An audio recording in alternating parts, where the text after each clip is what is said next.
Hey everyone, and welcome back to the Outdoor Element and part 3 of my epoxy river table project. I'm using a belt sander and orbital sander to get the router lines out of here, and I brought it down to 220 grit sandpaper. I used some epoxy to fill in these split ends. Some people might have said that the pieces were ruined, but I tried this. Just doing a little test run of a stain and poly seal. I liked it, but thought I needed to sand it down one more time. I taped this with house wrap tape for the mold, and then put these pieces of boulder from the land into the table. I used some caulk on the edges to seal it up and create its own mold.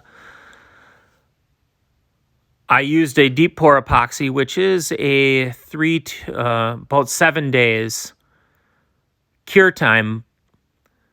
But I was hoping that if I sealed all the stones off and sealed the edges off, that after about 3 days, I'd be able to pour a clear top, a clear the rest of the way. I gave it a try here, and once I realized it could be done, I went ahead and used the rest of the epoxy that I had. It took 6 gallons, but I was able to get it up to the top of the center, but it was a 1/4 inch away from the ends.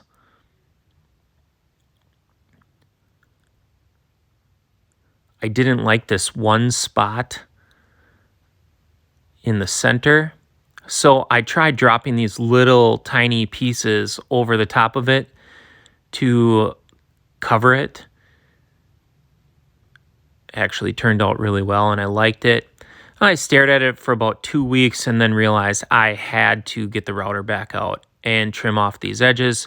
I don't know how I made this mistake along the way, but I made it nonetheless and sanded everything down for the 3rd time.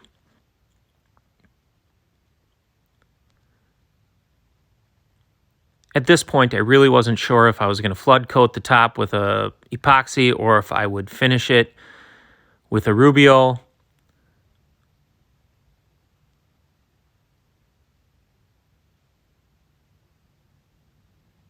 I'm now staining it for the 4th time.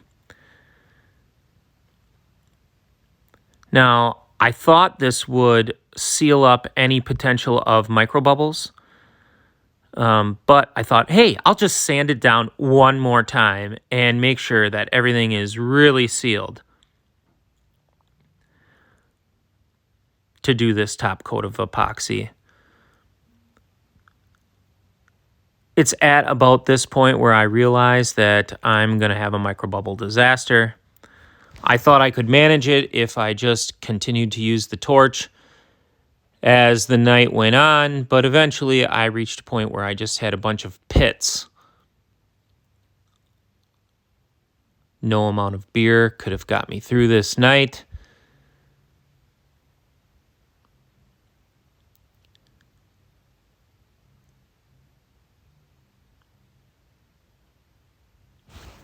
It looked really good, but the microbubbles had created these pits and holes that you could see.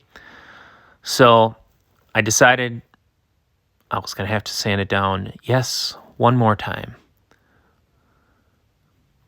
I used a drill and actually drilled out about 200 of these microbubble holes. Some of them I had to fill with a super glue to make sure that they wouldn't come back. But after a second top coat, I think it turned out really nice, and I'm super happy with this project.